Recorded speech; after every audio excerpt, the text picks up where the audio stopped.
अखंडमंडलाकारं व्याप्तं येन चराचरं तत्पदं दर्शितं येन तस्मै श्री गुरुवे नमः।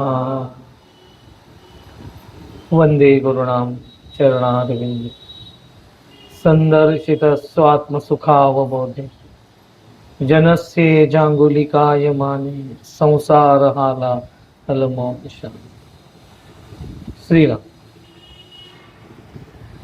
आपण स्वामींचा तारक मंत्र बघतो आहोत। गेल्या आपण त्याचं थोडंसं इंट्रोडक्शन बघितलेलं होतं। वास्तविक ही खूप कठीण गोष्ट आहे की अक्कलकोट स्वामींच्या जीवनचरित्राला आधारून काही बोलणं, कारण की जी विभूती शब्दांच्या पलीकडची आहे त्याच्याला शब्दावरती आणणं हे फार कठीण गोष्ट असते। म्हणजे गजानन विजय भक्ती रस स्वाद हे पुस्तक ज्याला स्वामींचं लिहून झालं होतं गजानन महाराजांच्या पोथीवरती, तर त्यानंतर एकदा क्युरियोसिटीने मी स्वामींना असं विचारलं होतं की तुम्ही अक्कलकोट स्वामींवरती लिहिणार आहात का असं। तर तेव्हा स्वामी पटकन म्हणाले की अरे हे अशक्य गोष्ट आहे। तर मला फार आश्चर्य वाटलं की असं स्वामी म्हणाले की अशक्य गोष्ट आहे। याचं ते कारण पुढे असं म्हणाले की लिखाण करण्यासाठी निश्चित अशी सुरुवात असावी लागते, पण जो अनादि अनंत स्वरूपाने वावरलेला आहे ज्याची सुरुवातही सांगता येत नाही, तर कुठनं सुरुवात करणार स्वामींची। आणि त्यांचे सगळे प्रसंग हे खरोखर अतर्क्य आहेत। म्हणून तर तारक मंत्रामध्ये जे वैशिष्ट्यपूर्ण पद्धतीने म्हटलेलं आहे, अतर्क्य अवधूत हे स्मर्तृगामी अशक्य हे शक्य करतील। त्यांना अतर्क्य हा भाग त्यांच्या जीवनामध्ये ठाई ठाई बघायला मिळतो। तर्क नाही लावता येत त्यांच्या कुठल्याही कृतीत। आणि आपण तर्काच्या पातळीवरती घासून बघायचं म्हटलं तर काही त्याची उत्तरच सापडणार नाही। आपल्या केंद्रातला एक साधक आहे तुषार गुप्ते, कल्याण नगर, अगदी जुनी गोष्ट आहे, फार राहिली, साधारण 98-99 सालातली गोष्ट। लहान होता तेव्हा, तसा लहान आहे, माझ्यापेक्षा लहान आहे, म्हणजे नाही आता तो मोठा आहे। तर एकदा त्यांनी माझ्याकडनं स्वामींची बखर नेली वाचायला, केळकर महाराजांनी जी लिहिलेली आहे ती, आणि ती बखर त्यांनी वाचली। त्यांनी त्याच्या एका मित्राला वाचायला दिली, क्युरियोसिटीने त्यांनी ती वाचायला नेली होती। आणि नंतर जेव्हा वाचून झाल्यानंतर त्यांनी मला ती आणून दिली आणि आम्ही असं गप्पा मारत बसलो। तर तो मला की माझा जो मित्र आहे त्याचा, म्हणजे ज्याला त्यांनी वाचायला दिली होती, त्याचा त्यांनी रिप्लाय मला सांगितला। सगळे स्वामींवरती सश्रद्ध भक्त आहेत सगळी लोक, लक्षात घ्या। तर तुषारने त्याला विचारलं की तुला कसं वाटलं स्वामींची बखर वाचून? तर तो मला खरं सांगू का, प्रामाणिकपणे उत्तर दिलं का म्हणे? तर म्हणे हो प्रामाणिकपणे उत्तर दे। तर तुम्हाला तुषार ही बखर आहे ना काल्पनिक आहे असं तुम्हाला, म्हणजे ह्याच्यातले सगळे प्रसंग काल्पनिक वाटतात। म्हणजे इतके अतर्क्य आहेत ते प्रसंग की खरोखर त्या प्रसंगांवरती प्रथम दर्शनी एखाद्या व्यक्ती, एखादा जर नास्तिक असेल तो तर त्याला काल्पनिकच म्हणेल, तो म्हणेल की हे काल्पनिकच पुस्तक आहे, कारण असं होऊच शकत नाही। आणि जे होऊ शकत नाही तेच ते करून दाखवायचे त्याला, म्हणून अशक्य शक्य करतील। अतर्क्य किती असतील मी तुम्हाला सांगतो, आपण बघूच त्यांचं। पण ठीक जोडू म्हटलेलं आहे, अतर्क्य अवधूत हे स्मर्तृगामी, अवधूत वृत्तीचे होते। अवधूत ह्या शब्दाचा अर्थ आहे विरक्त वृत्तीचे, अनासक्त, कुठल्याही गोष्टीमध्ये आसक्त नसले। स्वामी कडक पण होते, लक्षात घ्या, फार कडक होते। म्हणजे जितक्या द्रुत गतीने ते भक्तांच्या हाकेला धावून जाणारे आहेत, स्मर्तृगामी। स्मर्तृगामी या शब्दाचा अर्थ असा आहे की मनामध्ये स्मरण करायच्याही आधी त्यांचं स्मरण करायचं आहे असा विचार जरी डोकावला तरी त्या क्षणी त्याच्यासाठी धावून जाणार आहे, इतकं द्रुत गतीने, म्हणून स्मर्तृगामी असं म्हटलं की माझ्या मनामध्ये त्यांचा विचार येईल, विचार आल्यानंतर मी त्यांना साथ घालीन, त्याच्यानंतर ते येतील, इतका सुद्धा अवधी ते ठेवत नाहीत। तर स्मर्तृगामी तुझ्या मनात नुसतं चिंतनाचा एक क्षण जरी त्यांचं आठवण उभी राहिली तरी त्या क्षणी ते तुझ्या मदतीला धावून उभे आहेत, इतकं ते द्रुतगतीने येणार आहे, म्हणून स्मर्तृगामी। आणि अवधूत वृत्तीने येणार आहेत, या सगळ्याच्या बाबतीमध्ये त्यांची काही अपेक्षा नसते, स्वामींना काही नको असतं। आपण बऱ्याच गोष्टी स्वामींवर लादत असतो, आपल्या आवडीच्या. त्यांना काही नको असतं, त्यांना फक्त भक्ती हवी असते, साधना हवी असते, याची व्यतिरिक्त त्यांना काही नको असतं. म्हणजे आता अतर्क्य असल्या कारणाने काही अनुभव सांगावेत का असं? किती अतर्क्य आहेत ते. माझ्याकडे एक स्वामी समर्थांची मूर्ती आहे, बरीच जुनी आहे, आता ती रोहनकडे आहे, पण ती खूप जुनी मूर्ती आहे, फारच जुनी आहे. तर पहिले मी काय करायचो, त्या मूर्तीला असं जिरेटोप, अंगावरती शाल, असं काय काय परिधान केलेलं, एक छोटी मोत्यांची माळ होती, ती त्यांना मी अर्पण करायचो. छान वाटायचं बघायला. तर एक दिवस असं झालं की रात्री झोपलेलो असताना स्वामी आले समोर आणि खूप रागावलेल्या स्थितीमध्ये. आणि स्वामी रागावतात तेव्हा आपण उभं राहू शकत नाही त्यांच्या समोर, इतका तो रुद्रावतार असतो त्यांचा. आणि इतक्या कडक शब्दामध्ये त्यांनी मला सुनावलं आणि सांगितलं की मला काहीही ते नकोय, काढून टाक, असं नाही. आणि मला असं वाटलं की ठीक आहे, आपल्या मनात आपण कुठे कुठे काही वाचतो, त्याची उजळणी होते स्वप्नामध्ये काही वेळेला, आणि तसं वाटलं असेल म्हणून मी त्याला दुर्लक्ष केलं. तर सलग 4 दिवस मला स्वप्नामध्ये येऊन ते तेच सांगत होते आणि भयानक. आणि जसं जसं एक एक दिवस पुढे जात होता, डिले होत होता माझ्याकडनं, तसा त्याचा त्यांचा स्वर बदलत होता. आणि शेवटच्या दिवशी स्वप्नामध्ये येऊन त्यांनी त्यांच्या स्पेशल लँग्वेजमध्ये, त्यांची एक वैशिष्ट्यपूर्ण भाषा आहे स्वामींची, म्हणजे ती मी तुम्हाला कधी पर्सनली भेटाल तेव्हा जरूर सांगेन. इथे एक तर बसून ती सांगू शकणार नाही मी तुम्हाला, तो आपला अधिकार नाहीये, कारण ते शब्द बोलण्याचा अधिकार त्यांचाच आहे. आणि इतक्या त्यांच्या स्पेशल शब्दांचा मारा माझ्यावरती गेला. आणि दुसऱ्या दिवशी माझ्याकडे ती कृती आपसूक घडली की मला कळलं की त्यांना ते अवधूत वृत्तीचे नाहीये, नुसतं दाखवायसाठी नाहीये, तर ती मूळ वृत्ती त्यांची आहे. त्यांना काहीही म्हणजे नको होतं, अंगावरती त्यांना ते उपरणं पण नको असं, तरी ते मला काढून टाकायला लावलं. म्हणजे मूर्तीवरचं सुद्धा त्यांनी मला काढायला लावलं. ती मोत्याची माळ, त्यांचा जिरेटोप, ही काहीही त्यांच्या अंगात घालायचं नाही. नंतर कित्येक वर्ष ती आज मूर्ती तशी तशी उघडे बंब बसलेले दिगंबर त्यांना म्हणायचे. सर्वसंग परित्याग केलेली वृत्ती असल्या कारणाने काही नको असायचं त्यांना. व्यवहार सांभाळायचा, समाजामध्ये वावरायचं म्हणून फक्त एक छाटी गुंडाळून बसायचे कमरेभोवती, भगव्या रंगाची लंगोटी, म्हणजे छाटी हा शब्द. कधी कधी अंगरखा वगैरे घालायचे, ते सुद्धा फार लोकांनी आग्रह केला तर काढून फेकून द्यायचे. ते भयंकर अवधूत वृत्ती किती असावी. तर जिथे आता स्वामींचं स्थान आहे, वटवृक्ष देवस्थान, तर तो पूर्वी उकिरडा होता गावाबाहेरचा. तिथे निवडुंगाची वृक्ष वगैरे सगळे होते, आणि तिथे ते मोठं वडाचं झाड होतं. तिथे स्वामी जाऊन बसायचे आणि त्या निवडुंगाच्या वनामध्ये झोपायचे. तिथे काय त्यांचं सगळं दांडगं होतं, त्याचा कारभार त्यांचा. मालोजी राजे भोसले तिथले संस्थानिक, ते खूप स्वामी भक्त होते, धार्मिकच होती ती व्यक्ती. ते सगळं घराणंच धार्मिक आहे. आजही ते वंशपरंपरागत स्वामींचे सेवेकरी आहेत. तर त्यांनी एकदा स्वामींना असं विचारलं की तुम्ही अशी उघड्या विघड्यावरती बसता स्वामींसमोर, असं तुम्ही अशी उघड्यावरती झोपता वगैरे, तर आम्हाला असं बघवत नाही, तुमच्याकडे ऊन बिन तसंच असतं, तुम्ही तसेच राहता, तर मी तुम्हाला एक मठी बांधून देतो, असं ते म्हटल्यावरती ते रागावले स्वामी त्यांच्यावरती. आणि हा प्रसंग घडला त्यावेळेला स्वामी गोट्या खेळत होते लहान मुलांबरोबर, बालोन्मत वृत्ती होती अगदी, त्यामुळे ते गोट्यावर त्यांचा आवडता, सागर गोटे खेळतात ना मुली, तसं ते सागर गोटे त्यांना खेळायला आवडायचे. आणि ते सागर गोटे रुद्राक्षांना घेऊन खेळायचे, की रुद्राक्ष घेऊन खेळत बसायचे, अतर्की क्रिया करायचे. तसे ते सागर गोटे खेळत मुलांबरोबर गोट्या खेळत होते, हातात सागर गोटा घेऊन, टब्बुल ज्याला म्हणतात तो घेऊन खेळत होते. आणि तेव्हा हे मालोजी राजांचे सेवक तिथे आले आणि हातामध्ये सगळी तयारीच घेऊन आले. आणि कशाला आले तरी म्हणे इथे चालते वा असं म्हणाले. नाही म्हणे, आता ते सेवेकरी राजांचे ते तरी काय बिचारे, ते वाले नाही, मालोजी राजांची आज्ञा आहे की तुम्हाला इथे मठी बांधून द्यायची आहे.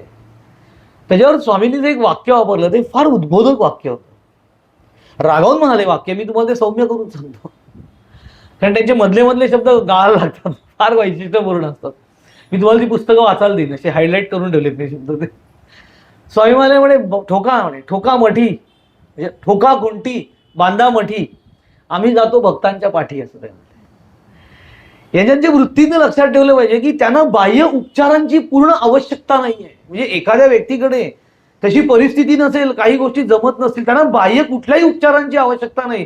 त्यांचा जो शब्द आहे की बांधा मठी, ठोका खुंटी, आम्ही जातो भक्तांच्या पाठी. भक्तांच्या पाठी या शब्दाचा अर्थ आहे की ज्याचं अंतःकरण भाव आणि भक्तीने ओतप्रोत भरलेले मी त्याच्या पाठीशी आहे. मी सदैव त्याच्या पाठी. बाह्य उपचारांवरती काही अवलंबून नाही. तू किती डेकोरेशन करतोस, किती स्वामींना सजवतोस, काय करतोस, याच्यावरती त्यांची कृपा अवलंबून नाही.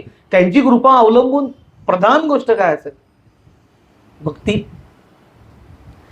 आणि मग त्याच्यानंतर त्या भक्ताच्या आयुष्यामध्ये त्याच्या योग्यतेनुसार, त्याच्या आवश्यकतेनुसार अनेक प्रसंग स्वामी घडवतात. आणि त्या प्रसंगांना अतर्क्य अवधूत असं म्हटलंय की अतर्क्य प्रसंग. आपल्याला खूप शिकायचं आहे अजून. लक्षात घ्या, स्वामींची तुम्ही बखर वाचलीत, स्वामींची फक्त बखर आहे असं नाही, स्वामींचं खूप साहित्य आता उपलब्ध आहे, कारण बरंच संशोधन झालेलं आहे त्याच्यावर.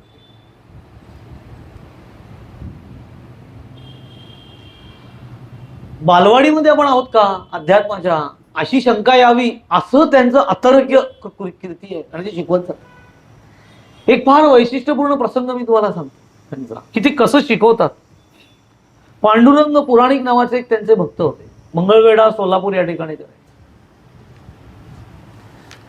आणि ह्या पांडुरंग पुराणिकांकडे एकदा स्वामी जेवायला गेले. स्वामींना ते जेवायला घेऊन गेले. काय असतं, बऱ्याच लोकांना आपल्या सद्गुरूंना घरी घेऊन जावं, त्यांना भरपूर खायला घाला, त्यांना वाटत असतं. गजानन महाराजांनी पण तो प्रसंग उलटी करून दाखवलेला आहे. लक्षात घ्या, ह्या गणप्या खा असं म्हणत त्यांनी उलटी करून दाखवलं. मला नेहमी असं ते प्रसंग वाचले वगैरे की सगळे असं वाटतं की गजानन महाराज, साईबाबा हे सगळे खूप सौम्य आहेत, पण ह्या सगळ्यांचे बॉस आहेत स्वामी समर्थ. काय करतील हे सांग. स्वामी समर्थांसारखाच एक अवतार स्वामींचा नंतरच्या काळामध्ये, अगदी अलीकडच्या काळात होऊन गेला, की तो त्यांच्या इतकाच उग्र आणि असाच अतर्क्य होता. त्यांनी शंकर महाराज, धनकवडीला त्यांची समाधी आहे. अप्रतिम अप्रतिम व्यक्तिमत्व. व्यक्तिमत्व म्हणूच नाही, असं त्याच्या पलीकडेच असलेलं ते. स्वामींना ते मालक म्हणायचे. अक्कलकोट स्वामींना ते मालक असं म्हणायचे. त्यांच्याही मी आठवणी जरूर सांगेन नंतर. शंकर गीता म्हणून त्यांची एक कृती आहे, ती फार सुंदर आहे, पूर्ण अध्यात्माला वाहिलेली, अनेक चमत्कारांनी भरलेली असते, तरी मूळ गाभा हा सगळा ध्यान साधनेचा आहे. तुम्ही शंकर गीतेमधला 12वा अध्याय वाचा, मग तुम्हाला कळेल की अख्खाच्या अख्खा अध्याय केवळ आणि केवळ स्वरूप साधनेला वाहिले. दुर्दैव की आपण त्यांच्याकडे तसं बघत नाही. शंकर महाराज सिगरेट प्यायचे, एवढंच फक्त लक्षात घ्या. प्यायचे ते, किती सिगरेट प्यायचे तुम्ही कल्पना करू शकणार. दिवसाला 50 सिगरेट प्यायचे. एका वेळेला 3 सिगरेट हातामध्ये असायचे. त्यांना दिवसाला 50 कप चहा लागायचा. अतर्क्य घ्यायचं. आपण त्यांची नक्कल करायला जायचं नाही. आपल्याला पटवर्धन डॉक्टरांनी राहायला जायला लागेल असं असं पण काही करायचं. तसं स्वामी त्या पुराणिक पांडुरंग पुराणिक त्यांच्याकडे जेवायला गेले. आणि आता काय लोकांची वृत्ती असते, ती लोक फार सात्विक होती. स्वामींना जेवायला बसवलं, पाटावरती वगैरे बसवलं, आणि त्यांनी स्वामींना आवडायचं म्हणून लाडू केले होते. लक्षात घ्या, हे अवधूत वृत्ती जे असले तरी ते अनासक्त आहेत, अरसिक नाहीये. आपण अनासक्त असता असता कालांतराने अरसिक होऊन जातो. आणि आपल्याला असं समज आहे की आध्यात्मिक व्यक्ती अरसिक असते. बिलकुल नसते. ती स्वानंदात असते, ती अनासक्त असते, पण अरसिक नसते, रसिक असते. तसं स्वामी रसिक, स्वामींच्या काय आवडीच्या गोष्टी नव्हत्या का? होत्या ना. स्वामींचा सगळ्यात आवडता पदार्थ कुठला असेल तर तो म्हणजे कांदा भजी. असं ऐकलं की काय बरं वाटतं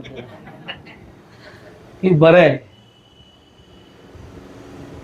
मी तुम्हाला सांगतो ना, तुम्ही लिहून घ्या यादी की स्वामींचे आवडीचे पदार्थ कुठले. कांदा भजी, कांदा पोहे, फरसाण, गोड पदार्थांमध्ये बेसनाचा लाडू, हिंदुस्थान पाकिस्तान एकत्र केलेला नाही, म्हणजे रवा बेसन नाही, बेसनाचाच लाडू, शुद्ध बेसनाचा लाडू, पुरणपोळी. फळामध्ये त्यांना डाळिंब आवडायचं, अप्तोनात आवडायचं डाळिंब त्यांना. आणि त्याहीपेक्षा सगळ्यात आवडीचा पदार्थ त्यांचा काय असेल तो जो आपल्या जे सगळ्यांच्या आवडीचा आहे तो म्हणजे चहा. त्यांना आवडायचा. आणि विड्याचं पान म्हणजे कलकत्ता पान ते खायचे. आता या त्यांच्या आवडीच्या गोष्टी होत्या आणि ते मागून मागून घ्यायचे भक्तांकडे. तसं स्वामींना लाडू आवडायचे म्हणून त्या माऊलींनी बेसनाचे लाडू वगैरे असा बेत केलेला. स्वामींच्या ताटात वाढायला सुरुवात केली. तर त्यांनी काय केलं, 2 लाडू वाढले आणि तिसरा असं वाढणार होत्या ताट. तर त्यांच्या मनात असं आलं की समजा स्वामींनी सगळं खाल्लं नाही तर लाडू फुकट जाईल, म्हणून त्यांनी एक लाडू काढून चुलीपाशी ठेवला, चुलीपाशी म्हणजे स्वयंपाकघरात ठेवून दिला. आणि मग बाकीचे लाडू येऊन ते वाढले सगळ्यांना. तर ते जसं ते वाढायला आले ना लाडू, तर तो लाडू वाढत असताना स्वामी अंतरसाक्षीत्व असतं आणि अतर्क्य आहेत लीला सगळ्या. तर स्वामी म्हणाले काय काय असं, पुढचे शब्द जरा कठीण आहेत. काय काय म्हणजे आम्हाला काय जेवायला मिळत नाही म्हणून आम्ही तुझ्याकडे जेवायला येतो का? म्हणजे अन्न फुकट जाईल या चिंतेने अर्धा लाडू चुलीपाशी ठेवलायस, तो काय तुझ्या सासऱ्याच्या मड्यावर घाला. भयंकर कडक बोलाय. असं बोलल्यानंतर त्यांना इतकं ते भरून आलं. आणि मुळात हे अंतरसाक्षीत्व होतं की त्यांना कळलंच कसं स्वामी. एक लक्षात घ्या, त्या अर्ध्या लाडूंनी स्वामींना काही फरक पडणार नव्हता, किंवा त्यांना त्या अर्ध्या लाडूची अभिलाषा होती असं काही भूमिका नाहीये. स्वामी शिकवतात प्रत्येक प्रसंगातनं की आपण जर एखाद्या व्यक्तीला जेवायला बोलवलं, कोणीही असू दे, तर त्याला जेवायला वाढत असताना मनामध्ये कुठलाही किंतु परंतु ठेवून वाढायचं नसतं. म्हणजे तो अनासक्त आहे का नाही हे तपासायला जायचं नाही. आपण किती आसक्त आहोत, आपली किती अभिलाषा त्या बारीक बारीक गोष्टींवरती असते, ह्याच्यावर शिकण्यासारखं असतं की आपल्याला देता सुद्धा पूर्ण येत नाही, म्हणजे आपल्याला धड वाढता येत नाही, तर आपण देणार काय इथपर्यंत वृत्ती असते. फार कडक होते. आपण बघा ना, एखाद्याला नारळाच्या वड्या वगैरे अशा कोणाला दिल्या तर लोक देताना सांगतात की अगदी प्रेमान देतात वड्या वगैरे, आणि पुढे काय सांगतात की डबा फक्त द्या परत. म्हणजे मला असं वाटतं की आपल्या सगळ्या अध्यात्माच्या डब्यापुरतं मर्यादित असतं. ही इतक्या आसक्त आपण असतो, हे शिकवण्यासाठी हे प्रसंग असतात. त्याच्यातनं त्यांना त्यांचं मोठेपण वाढवायचं आहे, त्यांना गरज पण नव्हती त्या गोष्टीची. दुसरे त्यांचे अगदी अंतरंग अधिकारी शिष्य तेव्हा चिंतोपंत टोळ स्वामींचे, ते तर सोलापूरचे त्या काळातले मामलेदार होते, मोठी व्यक्ती.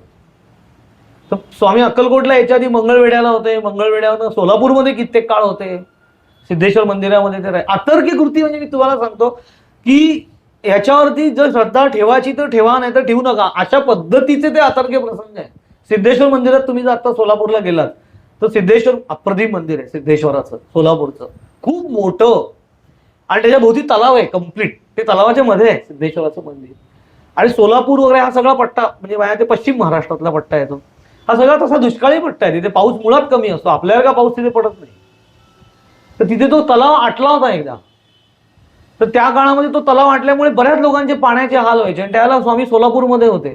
तर बऱ्याच लोकांनी जाऊन त्यांना गाऱ्हाणं गायलं की तुम्ही ते तलाव आटलाय, काय करायचं स्वामी, पाणी नाही, पाणी नाही, पाऊस पडत नाही, असं खूप त्यांच्या मागे लागले. तर एकदा तरा उठले स्वामी आणि त्या सिद्धेश्वर मंदिराच्या इथे गेले आणि कुठला तलाव आहे म्हणून उभे राहिले. तर लहान मुलगा जसा तलावाच्या किनाऱ्यावर उभं राहून लघुशंका, स्वामींनी त्या तलावामध्ये लघुशंका केली आणि सांगितलं आता तुमची चिंता सुटेल. आणि 2 दिवसांनी इतका पाऊस पडला सोलापूरला की अख्खा तलाव भरला. त्याच्यानंतर आजही तो तलाव भरलेला आहे, कडक उन्हाळा असतो पण तलाव पाणी असतं सोलापूर. आता हे असं स्वामींनी का करावं? अतर्क्य आहे की ह्या कृतीला काही तुम्ही आता ह्या कृतीला तर्काच्या पट्टीवरती मोजून बघायचं म्हटलं तर काही उत्तरं सापडणार नाही. याची 2 उत्तरं सापडतील. एक तर असं होतं ह्याच्यावर आमची श्रद्धा आहे, आणि एक नव्हतं असं आमचं म्हणणं आहे. 2 गोष्टी, कारण तर्क नाही करताय. वळसंग तुम्ही अक्कलकोटला जर गेलात बाय रोड, आता एक्सप्रेसवे असल्याकडे ही गावं लागत नाही, पण वरच्यावर पाऊण तासात अक्कलकोटमध्ये जातो. पण पूर्वी अगदी गावागावातनं बस जायची. वळसंग नावाचं एक गाव लागतं अक्कलकोटच्या थोडा आधी, तिथे शिवमंदिर आहे जुनं पांडवकालीन वळसंगचं. तर स्वामी ज्याला अक्कलकोटमध्ये स्थिरावलेले होते तेव्हा ते इकडे तिकडे कुठेही संचार करायचे. तेव्हा वळसंगच्या शिवमंदिरात येऊन बसले, तिथल्या लोकांनी तेव्हा त्यांना तेच सेम प्रसंग की पाऊस पडत नाहीये, सोलापूरला अजिबात पाऊस नाहीये, काय करायचं. तर स्वामी म्हणाले जा हरभरे घेऊन या असं म्हणाले.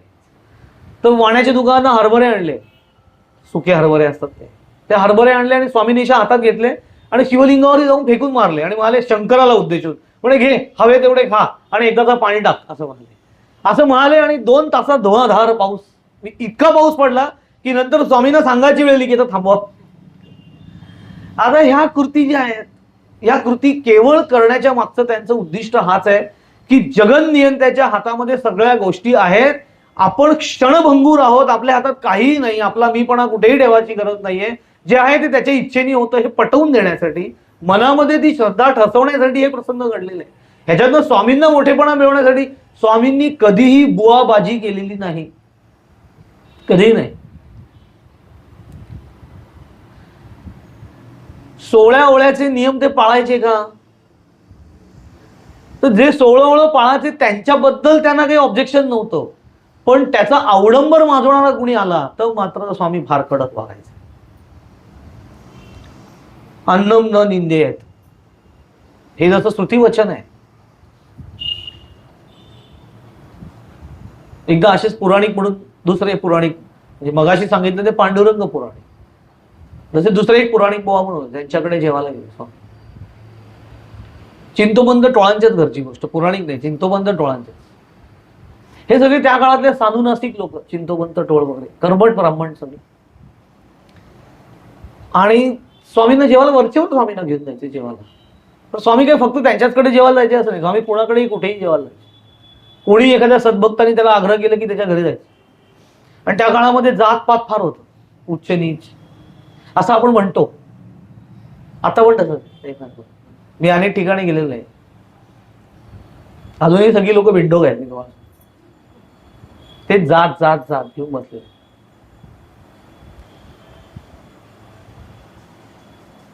तुकाराम महाराज म्हणायचे, जाता जात नाही ती जात, असं म्हणायचे. स्वामी एकदा त्यांच्याकडे जेवायला वाटणार अशी पंगत घेतली बसली होती, स्वामींचं ताट अगदी पुढे आणि चिंतोबंतांचं ताट त्यांच्या बाजूला. तर आता तुम्ही गंमत बघा, हे का प्रसंग बघण्यासारखे असतात. तर चिंतोबंत काही स्वामींना नवीन नाहीये किंवा स्वामी त्यांना नवीन नाहीये, त्यांच्याकडे वरचेवर जाणारे आहेत. ते स्वतः निस्सीम स्वामींचे भक्त होते.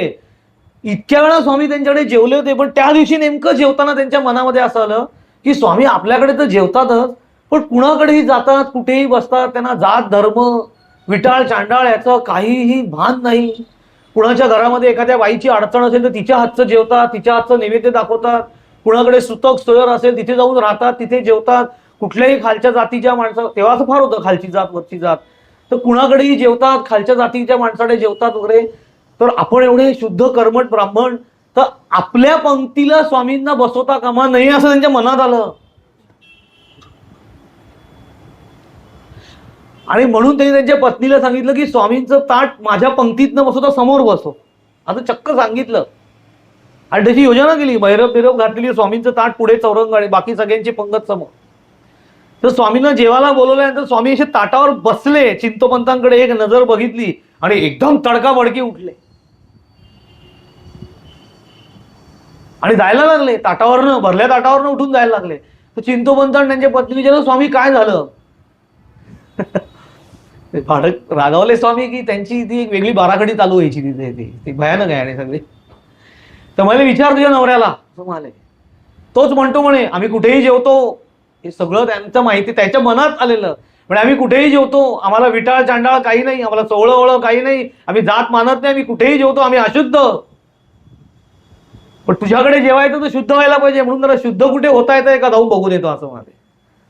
असं बोलल्यावरती त्यांना कळलं की आपल्याकडनं काय चूक झाली. आपण इथे बसून अध्यात्माच्या टिमक्या वाजवतो, पण आपण आपल्याच्या आतमध्ये डोकावून बघितलं पाहिजे की आपल्या आतमध्ये अजूनही किती शिल्लक आहे.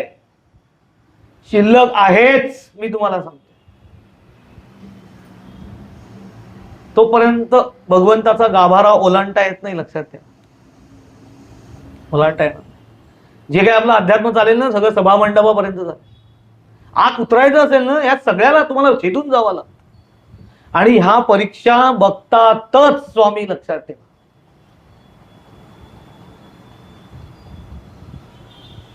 मी सत्यनारायणाची पूजा करू, हे करू, सगळं थोतांड आहे. मी तुम्हाला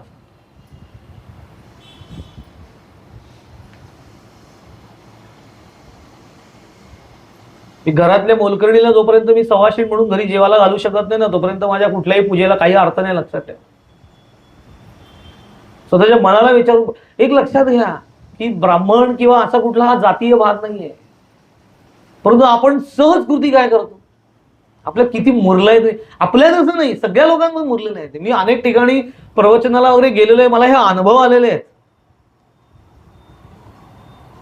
मला एकदा देवळामध्ये असताना एक ते चातुर्मास चालू झाला ना की व्रत वैकल्यांचा सीझन असतो, जोरदार चालू असतात ती सगळी. त्यातून अधिक महिना आला तर तो सुपर मंथ असतो, एकदम ऍडिशनल एक बोनस महिना मिळतो. तर ते काय बाईने एका असं व्रत केलं होतं. ते काय करतात, 33 लोकांना जेवायला बोलवायचं, 33 काहीतरी म्हणतात त्याला.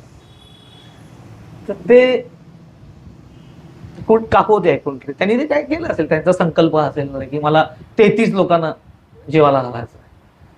लक्षात ठेवलं पाहिजे, 33 जणांना जेवायला घालायचंय असा संकल्प करायला पाहिजे. 33 ब्राह्मणांना जेवायला घालायचंय असं त्यांनी संकल्प केला. ठीक आहे, त्यांचा प्रश्न. पण त्यांचे 29च झाले. पुढचे 5 त्यांना मिळत नव्हते बहुतेक.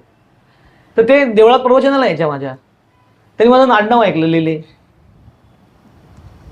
त्यांना कळलं अरे हे चांगले आहेत, एक कारांत कोबरा. म्हणजे आपल्याला त्याच्यात पण उच्च सुपरलेटिव्ह लेव्हल केलेली असते. त्यांनी मला आतून विचारलं की तुम्ही आमच्याकडे जेवायला याल का. तर मी क्युरियोसिटी नाही, मला कुणीही जेवायला बोलवलं की पहिला प्रश्न विचारतो का. का मी काय येतं जेवायला तुमच्याकडे. तर त्यांनी सांगितलं की असं मी 33 ब्राह्मणांना जेवायला घालणार आहे, तर तुम्ही आलात तर फार बरं होईल. तर म्हटलं पण मोठी अडचण आहे बाई. तर काय, तुम्हाला ब्राह्मणांना जेवायला घालायचंय. मग म्हटलं मी ब्राह्मण नाही आहे. तर तुला काय सांगताय, कारण लेले आडनाव आहे आणि ब्राह्मण नाही आहेत. हो तुम्ही तर कोकणस्थ. म्हटलं मी कल्याणस्थ आहे, कोकणस्थ नाहीये. माझे पूर्वज कोकणातले आहेत, 100% आहे.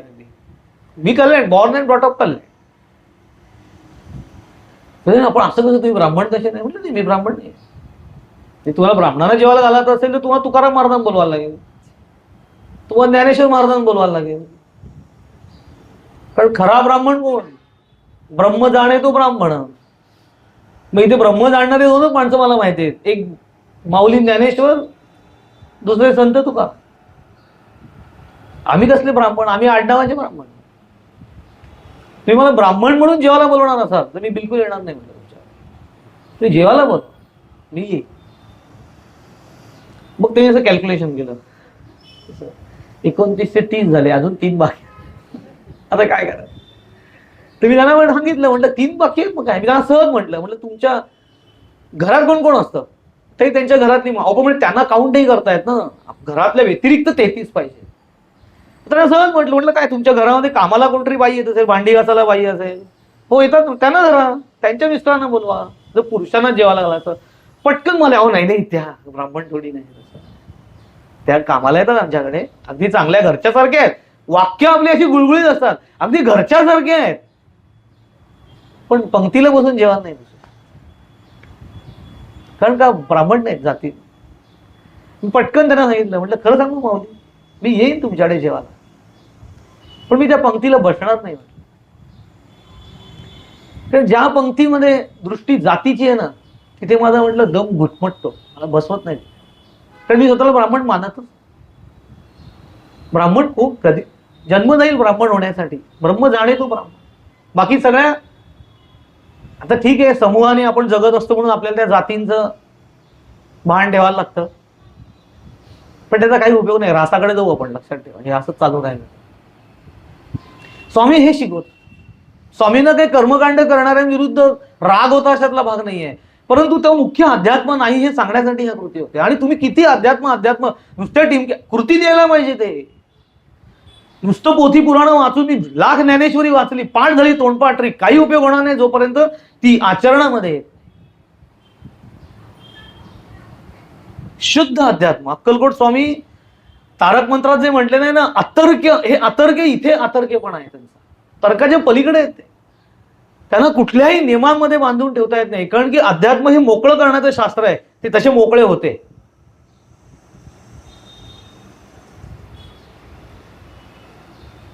अशा अनेक रूढी परंपरा आपण त्याच्यामध्ये अडकलेलो असतो. स्वामींना ते काही मान्य नसतं. बाळप्पा म्हणून त्यांचे ते तर उत्तराधिकारी होते, त्यांचे पुढे आध्यात्मिक उत्तराधिकारी बाळप्पा महाराज. ते तर कर्नाटक मधले, ते तर अगदी कर्मठ आणि जुन्या काळातले, लक्षात घ्या, खूप सानुनासिक कर्मठ ब्राह्मण वगैरे. तर एकदा ते असं खूप पाळायचे काय काय, म्हणजे एखाद्या घरामध्ये मृत्यू झाला असेल तर त्याच्या घरात पाणी पण प्यायचं नाही. त्याच्यानंतर एखाद्या स्त्रीची अडचण चालू असेल शारीरिक, तर तिची सावली पण अंगावर पडताय, काय वाटेल ते.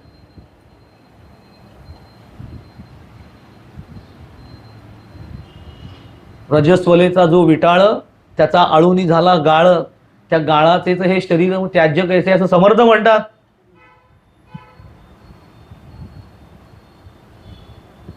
सायंटिफिक, प्युअर सायंटिफिक वचन आहे. तसं ते असं ते परीक्षा बघायची. ते एकदा स्वामी एका घरात जाऊन बसले. त्या घरामध्ये एक मृत्यू झाला होता. एकच दिवस झाला होता मृत्यू होऊन. त्यामुळे पुढे 13 दिवस वगैरे सुतक वगैरे भरपूर असतं लोकांकडे. आणि ते लोकांनी सुट्ट्या काढलेल्या आहेत उपासनेच्या, स्वतः ठरवून टाकलेल्या आहेत. स्वयं सुतक उपासना सुट्टी, जेवायला सुट्टी नाही, उपासना. तर स्वामी त्यांच्या घरात जाऊन बसले. बाळप्पा शोधत झाले स्वामी कुठे आहेत, स्वामी कुठे आहेत. सांगितलं त्यांच्याकडे गेले. तो दाराच्या बाहेर उभा राहिला. तर ते स्वामी म्हणे तुम्हाला नमस्कार करायचा आहे, कर म्हणे आतमध्ये येऊन. तर कचरा लागला, पण जाणार कसं, कारण सुतक. त्यातून त्या घरातल्या ज्या बाई होत्या बाजूला बसलेल्या, पूर्वी बायका बाजूला त्यांना बसायला लागत होते, अडचण. पण स्वामी त्या घरात गेल्यानंतर त्या माऊलीला स्वामी तिच्याच हातचं खायचे, बाकी कोणाच्या हातचं खायचे. तर बाळप्पा इतके कचरा लागले आतमध्ये जायला. तर म्हणे काय झालंय काय तुला. तर नाही म्हणे स्वामी सुतक आहे. स्वामी म्हणाले ते सुतकाचं राहू दे, तुझ्या नावाचं घरच्यांना सुतक लावायच्या सद्गुरूंचं दर्शन घे. म्हणजे अध्यात्माला ह्या काही लक्षात घ्या, काही विशिष्ट तांत्रिक उपासना असतात, काही पोथी पुराणं असतात, त्याचे काही नियम त्या कर्त्या लोकांनी लिहिलेले असतील तर आपल्याला ते पाळावे लागतात. पण मूळ अध्यात्माला ह्या कुठल्याही गोष्टीचं बंधन नाही हे सांगण्यासाठी स्वामी अशा कृती करायचे. ईश्वर प्राप्तीसाठी काही अडचण नाही. ध्यानाला बसायचंय तर माझी अडचण आहे. किती मुली प्रश्न विचारतात. मी माझ्या घरात घडलेला प्रसंग सांगतो. स्वामी जेव्हा राहायला आले होते माधवानंद म्हणजे, तर अनुग्रह होते आमच्याकडे आणि माझीच मेवणी तिचा अनुग्रह होता, नावं दिलेली होती अनुग्रहाची. आणि नेमकं अनुग्रहाच्या दिवशी सकाळी अडचण सुरू झाली असेल. आता ती शरीर धर्म आहे. तर तिच्या आईने तिला अडवलं की का अशा ह्याच्यात जायचं नसतं, स्वामींना रे नमस्कार, अनुग्रह घ्यायला जाणार का त्यांच्याकडे. तिने मला फोन केला की मंदार असं असं आहे तर मला येता येणार नाही, काय करू. तर म्हणलं थांब, तू काही निर्णय घेऊ नये, हा निर्णय आपण नाही घ्यायचा. मी स्वामींना सांगितलं, म्हणजे स्वामी असं असं आहे आणि तिला यायचंय अनुग्रहाला, पण नेमकी तिची अडचण आली आणि आज पहिलाच दिवस आहे. तर तिची आई म्हणते जायचं नाही, तर तिला कळत नाही काय करू. स्वामी म्हणाले काही नाही, तिला म्हणून काही विचार करायचा नाही, सरळ उठणे अनुग्रहाला. आणि मग स्वामी तिला सरळ सांगितलं याचा काही संबंध नसतो, जे लोकांच्या डोक्यात आहे डोक्यात राहू दे, आपण त्यांच्या डोक्यातला काढायला जायचं नाही. पण आपण लक्षात ठेवायचं की याचा काही संबंध नाही त्या गोष्टी. आणि काही नाही, मी तुम्हाला सांगतो याचा अवडंबर माजवलेलं आहे मी. सगळे प्रयोग आमच्या त्याला आम्हाला शिंग जास्त होते. एक विशिष्ट वय असतं ज्या वयामध्ये शिंग जास्त वरती आलेली असतं, शार्प असतात आणि फार. त्यामुळे काय काय प्रयोग करायचो आम्ही. त्यामुळे मी स्वतः गुरुचरित्राची पोथी वाचलेली आहे कित्येक वर्ष. आणि लोक असं काय काय सांगतात घरामध्ये सुतक झालं असेल तर पोथी वाचायची नाही, बाईची अडचण असेल तर. मी सगळ्या काळात पोथी वाचलेली आहे गुरुचरित्राची. काहीही दत्तात्रय माझ्यावर रागवलेले नाहीत आणि काही माझं वाईट घडलेलं नाही. उलट त्या काळामध्ये पोथी इतकी चांगली वाचल्या गेल्यामुळे म्हणूनच तर प्रसाद म्हणून सद्गुरूंची भेट झाली. पहिल्यांदा जेव्हा स्वामी माधवनाथांकडे गेलो होतो फर्स्ट टाइम 93ला, त्याच्यानंतर जेव्हा अनुग्रहासाठी 93ला माधवनाथांकडे गेलो, म्हणजे मोठ्या स्वामींकडे, 25 जुलैला माझा अनुग्रह झाला होता. तर त्याला अनुग्रह झाल्यानंतर स्वामींनी असं पाठीवरती हात ठेवला आणि पटकन एक वाक्य माले की झालं ना, गुरुचरित्राचा प्रसाद मिळाला ना, असं ते म्हणाले होते. त्याला कळलं की आपण पोथी का वाचली होती आणि का वाचून घेतली आपल्याकडनं. नकळत वाचली होती मी ती, पण गुरुचरित्राचं त्याच्यातनं एक लक्षात आलं की गुरुचरित्राच्या पोथीचे अनेक वेगवेगळे उपाय विविध काय काय लोक करतात, पण त्याचं मुख्य उद्दिष्ट काय, सद्गुरूंपर्यंत पोहोचवणं,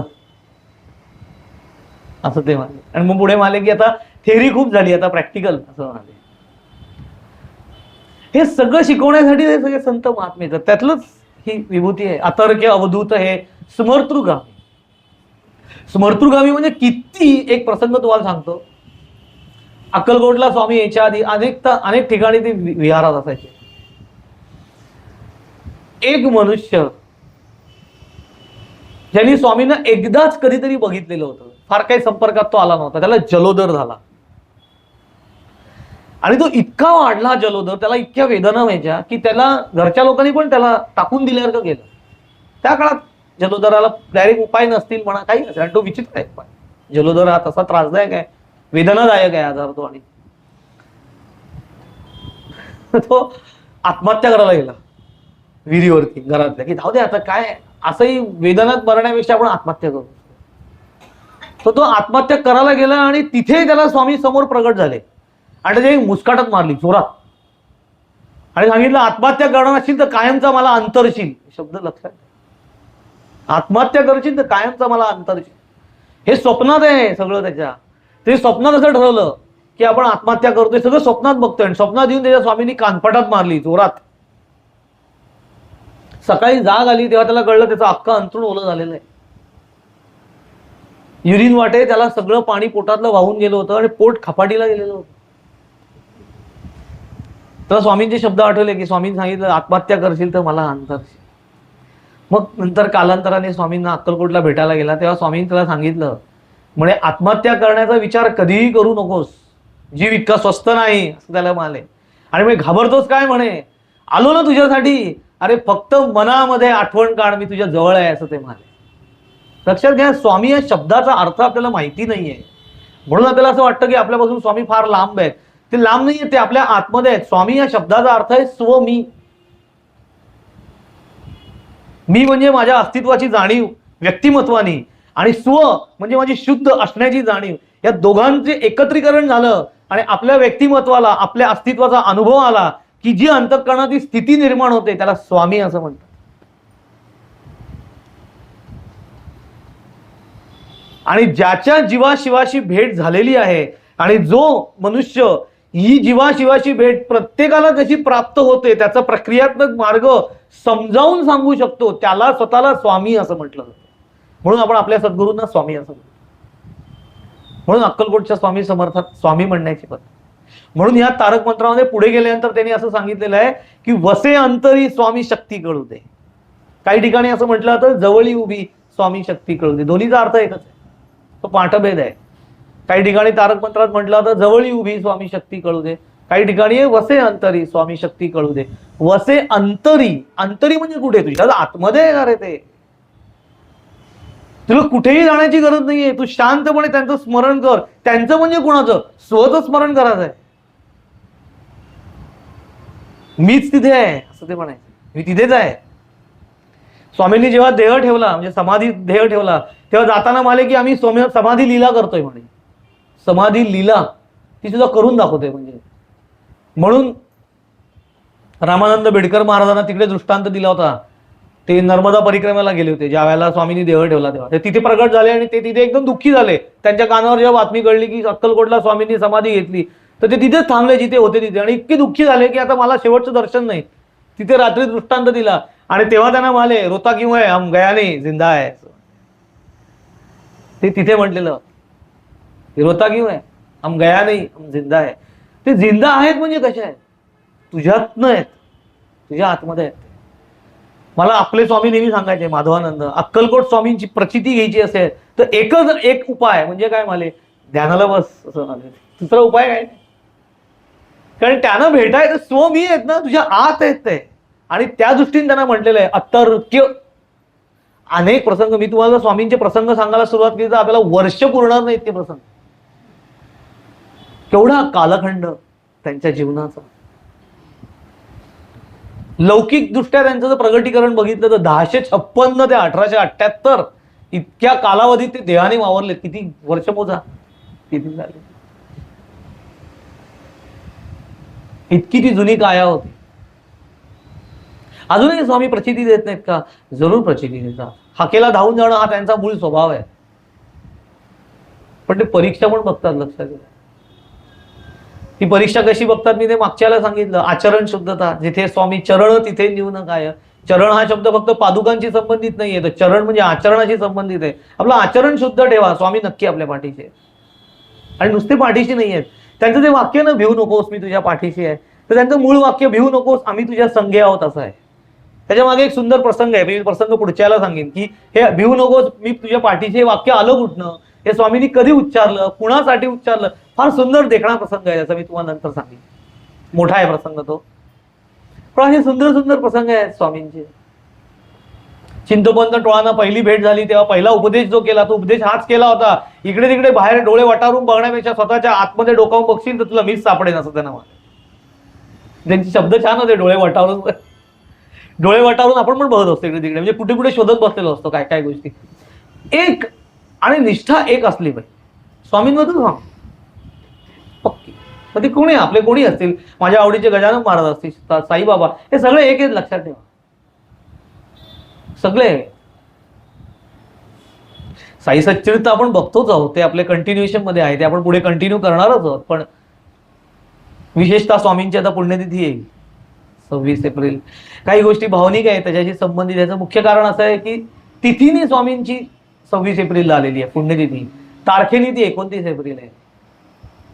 आणि 29 एप्रिलला माधवानंदांनी पण देह ठेवले. अक्कलकोट स्वामींबद्दल स्वामींना सुद्धा फार आकर्षण होतं. त्यांनी एक फार सुंदर नाव स्वामींना ठेवलं होतं. त्यांना जेव्हा विचारलं होतं की स्वामी अक्कलकोट स्वामींबद्दल तुम्हाला काय वाटतं, तर ते म्हणाले होते, अरे अक्कलकोट स्वामी म्हणजे अध्यात्माचं विद्यापीठ आहे असं ते म्हणाले. अतर्क्य आहेत ते, असंच स्वामी म्हणायचे, अतर्क्य आहेत. त्यांना तर्काच्या म्हणजे त्यांचे प्रसंग वाचावेत, भक्तीने त्यांना जवळ करावं आणि त्या प्रसंगातला आनंद लुटावा, एवढंच. तिथे तर्क करायला जाऊ नये, असं का तसं काय, उत्तरच मिळणार नाही. आंबेजोगाईला एक प्रसंग घडलेला सांगतो, म्हणजे अतर्क हा विषय पूर्ण होईल. आंबेजोगाईला स्वामी असताना, लक्षात घ्या, अक्कलकोटमध्ये याच्या आधी स्वामी अनेक ठिकाणी राहायचे, तेव्हा त्यांना वेगवेगळी नावं होती. अक्कलकोटमध्ये आल्यानंतर सलग 22 वर्ष राहिले म्हणून त्यांना अक्कलकोट स्वामी म्हणायला लागले. पण त्याच्या आधी त्यांना चंचल भारती, दिगंबर स्वामी अशी अनेक नावं होती. तसे ते आंबेजोगाईमध्ये होते, बीड जिल्ह्यामध्ये. तिथे तर तिथे असताना तिथे त्यांच्या जंगलात राहायचे ते तिथे. तर त्या गावामधली एक छोटी मुलगी जेमतेम 5 वर्षाची असेल, तिला यांच्यातलं फार आकर्षण वाटायचं. आणि स्वामी मूलतः लहान मुलांच्यात रमणारे होते, लक्षात ठेवा. म्हणून गोंदवलेकर महाराज असं म्हणायचे की अक्कलकोट स्वामींची कृपा संपादन करायची असेल तर त्यांच्याजवळ मोठं होऊन जाऊ नका, बाळ होऊन जा, असं ते म्हणायचे. त्याला लहान बाळं फार आवडायची, लहान मुलं विशेषतः आवडायची. निरागस असतात म्हणून ती आवडायची. विकल्प नसतो ना मनामध्ये काही. मुलांना बघा विकल्प वगैरे काही नसतो, लहान मुलं बिंदास असतात.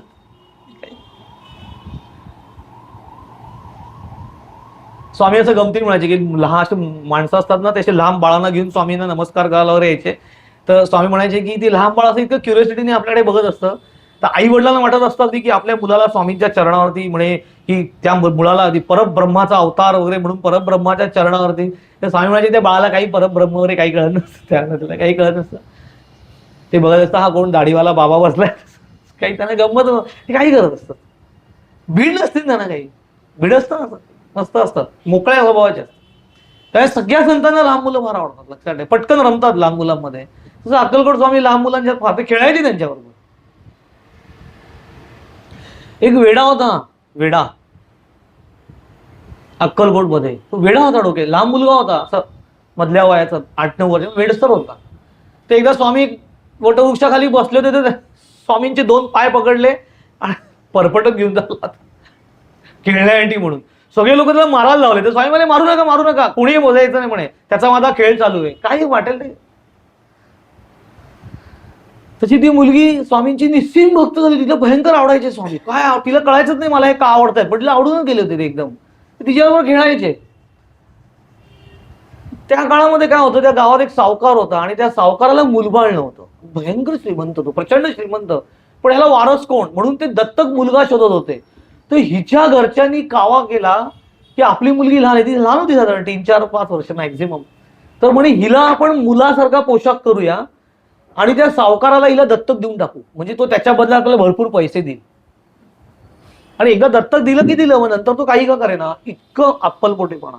आणि त्यांनी खरोखर त्या मुलीला मुलासारखं केलं, तिचे केस बीस बारीक कापले, सगळं मुलासारखं तिला पेहराव केला आणि काही दिवस तिला मुलासारखं वाढवायला सुरुवात केली. आणि एक दिवस ते सावकाराकडे घेऊन गेले आणि सांगितलं की तुम्ही मुलगा शोधत होता, दत्तक घ्यायला, तर हा मुलगा म्हणे आम्हाला जंगलात सापडला असं ते सांगितलं. त्याला आम्ही काही दिवस आमच्याकडे वाढवलाय, पण आता हा तुम्ही दत्तक घेतलात त्याचं कल्याण होईल. त्याला वाटलं हा खरंच मुलगा आहे, कारण त्याला अगदी बेमालूम मुलासारखं वाढवलं होता. त्या सावकारानं त्याला दत्तक घेतलं त्या मुलीला.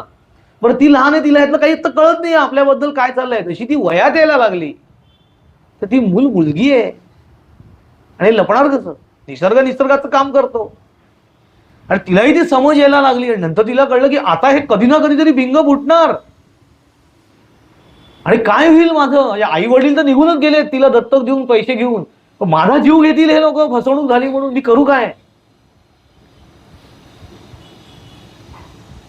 स्वय भक्त प्रारब्ध घडवी ही माये, असं स्वामींबद्दल म्हणलं की ज्याला स्वामींचा पाठबळ आहे त्यांनी घाबरण्याचं काही कारण नाही. तिने काही केलेलं नाही, लक्षात ठेवा.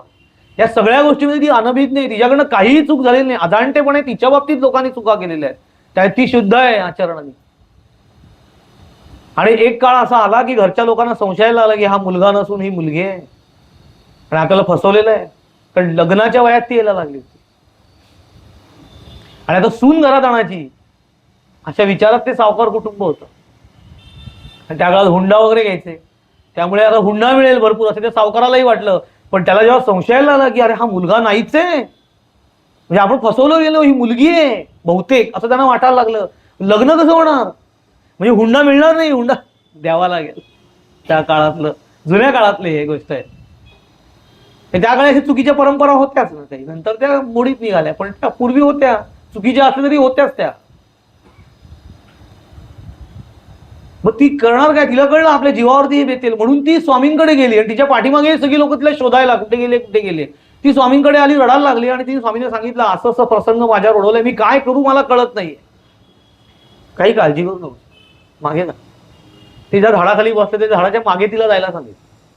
आणि ही लोक शोधत शोधत तिला इथे आले, विचारलं अशी कुठली मुलगी इथे आली का म्हणून. स्वामी म्हणे मुलगी वगैरे मला माहिती नाही, इथे एक मुलगा आलाय सध्या. तर नाही म्हणे एक मुलगी इथे आली आहे म्हणे, ही कायम तुमच्याकडे यायची असं मला कळलंय, माझ्याकडे एक मुलगा आहे, तो मुलगी कोणी येत नाही, दाखवा तो मुलगा कोण आहे असं म्हणून. तर स्वामी ये रे बाहेर असं म्हणून त्यांनी झाडाच्या मागे, ती ह्या साईडने गेली होती, उजव्या साईडने तिला बाहेर यायला सांगितलं.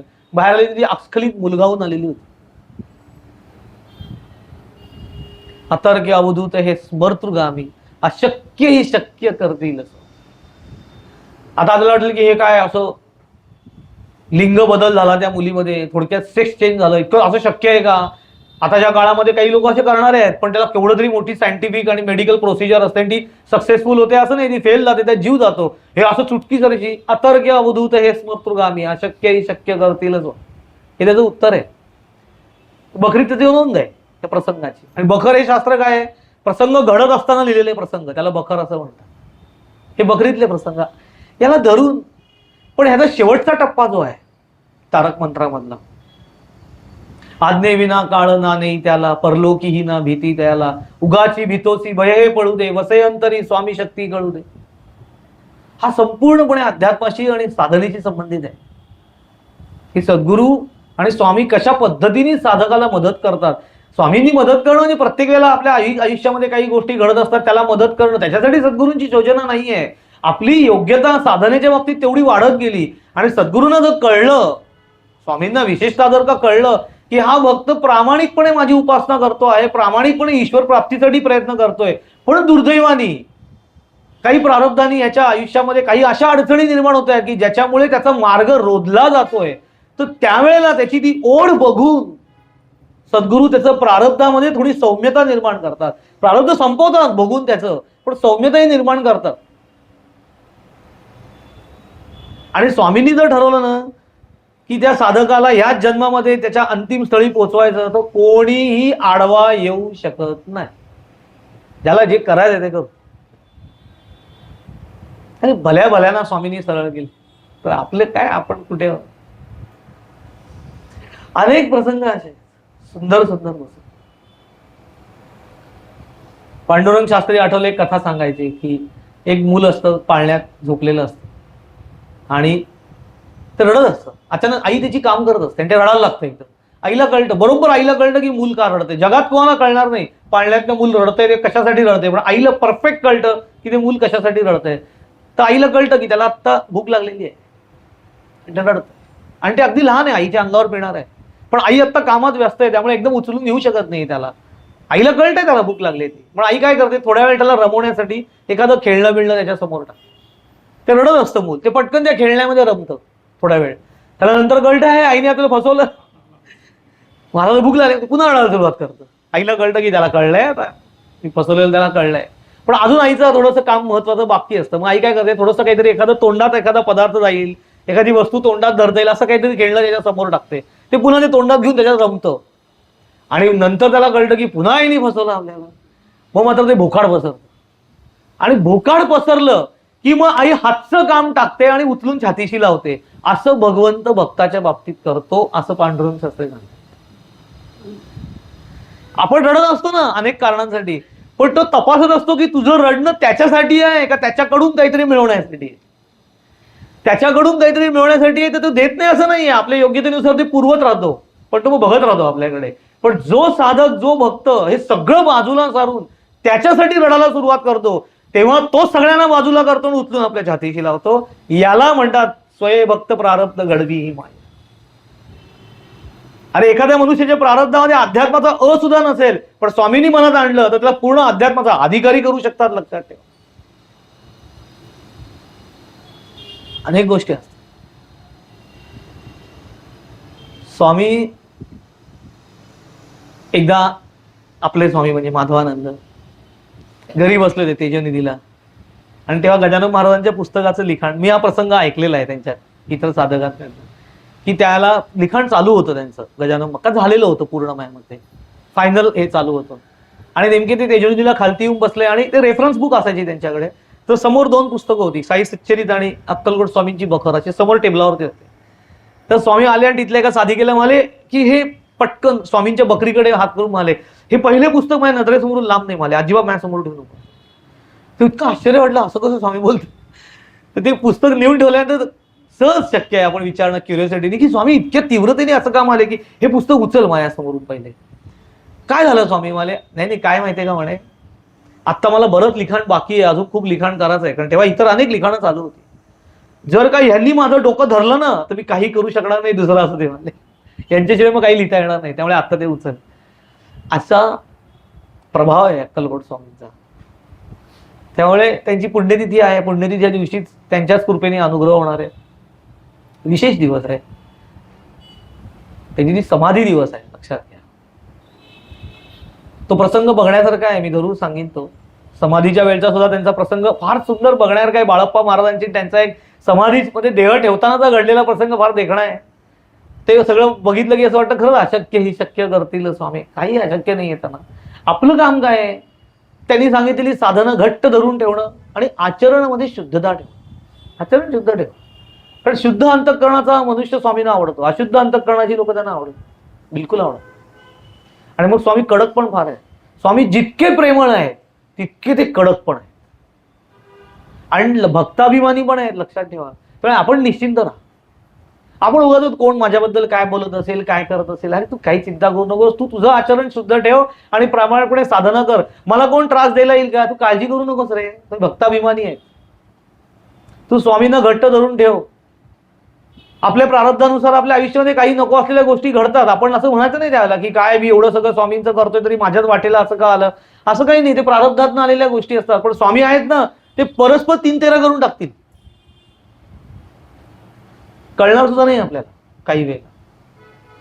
आपण त्यांना घट्ट धरून ठेवलं पाहिजे. आणि एक चूक आपल्या हातून झाली, काही वेळेला आपल्यातनं चुका पण होतात, पण आपण त्यातनं शिकायचं असतं की ठीक आहे माझ्यातनं चूक झाली, अनावधानाने चूक झालेली आहे, पण पुन्हा मी जाणून बुजून पण ती करणार नाही. आता मी अलर्ट राहीन, कारण स्वामींना सारख्या चुका केलेल्या आवडत नाही. ते एखाद दिवशी चूक पदरात घालतात सुद्धा, पण काय स्वामी घालतात पदरात, मग करा कसं पण वागा, तर ते दणकवतील. सद्गुरूंचं काम ते आहे. आत्ताच सांगितलं ना हर्षदानी, की आपल्याला काय हवं ते सद्गुरू देत नाही, आपल्याला काय आवश्यक आहे ते पुरवतात. काही वेळेला आपल्याला काय आवश्यक आहे आपल्यालाच कळत नसतं, ते त्यांना कळत असतं, त्यामुळे देतात. तसं स्वामींचं आहे. स्वामींचं तारक म्हणून ते शब्द पण इतकं सुंदर आहे, तारक मंत्र असं म्हटलेलं आहे त्यांना. तारून नेणारा मंत्र आहे तो. जरूर आहे, एकदा जरूर म्हणावा, दिवसाकाठी एकदा जरूर म्हणावा. निशंक होई रे मना, निर्भय होई रे मना, प्रचंड स्वामी बळपाठीशी नित्य आहे रे मना, अतर्क्य अवधूत हे स्मृतृगामी, अशक्य ही शक्य करतील स्वामी. जिथे स्वामी चरण तिथे न्यून काय, स्वय भक्त प्रारब्ध घडवी ही माय. आज्ञे विना काळ नाने त्याला, परलोकी ही ना भीती त्याला. उगाची भीतोसी भय हे पळू दे, वसे अंतरी स्वामी शक्ती कळू दे. हे तीर्थ घे आठवी रे प्रचिती, न सोडी कदा जया स्वामी घेती हाती, अशक्य ही शक्य करतील स्वामी. विभूती नमन नाम ध्यानादी तीर्थ, स्वामीच या पंच प्राणामृतात. हे तीर्थ घे आठवी रे प्रचिती, न सोडी कदा जया स्वामी घेती हाती. हे फार महत्वाचं आहे की आपण स्वामींचा हात धरण्यापेक्षा ज्यांना स्वामी स्वतःच्या हाताशी घेतात, जया घेती हाती. सद्गुरू जेव्हा आपला हात धरतात ना, तेव्हा समजायचं की आपण आता पहिलं तरी लागल्याशिवाय राहणार नाही. कारण आपण त्यांचा धरलेला हात सुटू शकतो, पण त्यांनी एकदा आपला हात धरला की ते कधी सोडत. हे सद्गुरूंचं वैशिष्ट्य आहे. आणि सोडत नाहीत म्हणजे काय, या जन्मात असं नाही तर जन्मजन्मांतरी सोडत नाहीत, कारण की पूर्णत्वाला शिष्याला नेल्याशिवाय सद्गुरू त्याचा कधी हात सोडत नाही. आणि पूर्णत्वाला गेल्यानंतर हात सोडतात का? मग हात सोडण्याचा प्रश्नच येत नाही, की पूर्णत्वाला जाणं म्हणजे शिष्याने सद्गुरू होणं अशी स्थिती आहे, विलीन होणं त्याच्यामध्ये. काय हात सोडण्याचा प्रश्नच नाही. नंतर हात सोडत नाही तर स्वतःमध्ये स्वतः करून घेतात. इथपर्यंत सद्गुरू आपल्या बरोबर असतात. आपण माधवनाथांची जी प्रार्थना म्हणतो ना, त्या प्रार्थनेमध्ये असं म्हणतो ना आपण, स्वये कापडी असं म्हटलेलं आहे. तर कापडी या शब्दाचा अर्थ सहप्रवासी असा आहे, की सद्गुरू त्या पूर्ण अवस्थेला पोचलेले असतात, पण तरी देखील शिष्याच्या साठी म्हणून ते त्याच्याबरोबर कापडी सारखे वागतात. कापडी म्हणजे सहप्रवासी. तर त्याच्या साधनेमध्ये त्याचे ते सहप्रवासी होऊन बरोबर राहतात आणि निश्चितपणे राहतात. मी तुम्हाला सांगतो तसे स्वामी आपल्या बरोबर आहेत, राहतील. आणि प्रत्येकाच्या आतमध्येच ते आहे. फक्त डोळे मिटून एकदा त्यांना बघण्याची आवश्यकता आहे. त्याच्यासाठी काय करावं लागेल? रोज स्वामींना बघायचं असेल तर रोज डोळे मिटून बसावं लागेल, म्हणजे रोज ध्यान करावं लागेल. तसं तुम्ही रोज ध्यान करत राहा. वेळोवेळी येणाऱ्या अडचणी सद्गुरू योग्य पद्धतीने ते दूर करतील. प्रपंच मुळात नासका आहे. प्रपंच मुळात नासका, विवेके करावा नेटका, नेटका करीत जाता फेका होत जा. मूळतः नासकाच आहे. त्यामुळे प्रपंच म्हटलं की अडी अडचणी, वाईट अनवॉन्टेड गोष्टी, मतभेद, हे त्या सगळ्या गोष्टी चालणार. पण त्या सगळ्या गोष्टी मी तुम्हाला सांगतो, जे काही आयुष्यात असतं ना त्याच्याकडे सकारात्मक दृष्टिकोनी बघून ते एन्जॉय करता आलं पाहिजे. ते एखादी आपल्याला पूर्ण विरुद्ध वाटणारी गोष्ट सुद्धा कालांतराने अनुकूल होते जर त्या क्षणाने तिला स्वीकारली पाहिजे. आपण स्वीकारत नाही म्हणून अडचण होते. स्वीकारली ना की ती अपसूक डायल्यूट ना. तसं सगळ्यांच्या आयुष्यामध्ये ती स्वीकृती येऊ आणि प्रत्येकाला स्वामींचा वरद हस्त लाभो. तो आहेच, पण त्याची प्रचिती प्रत्येकाला येऊ असं स्वामींच्या चरणी मी प्रार्थना करतो. आणि आत्ताचं सगळं प्रबोधन त्यांच्या चरणी अर्पण करतो.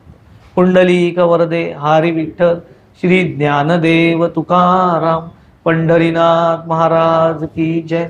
सब संतन की जय. जय जय रघुवीर समर्थ.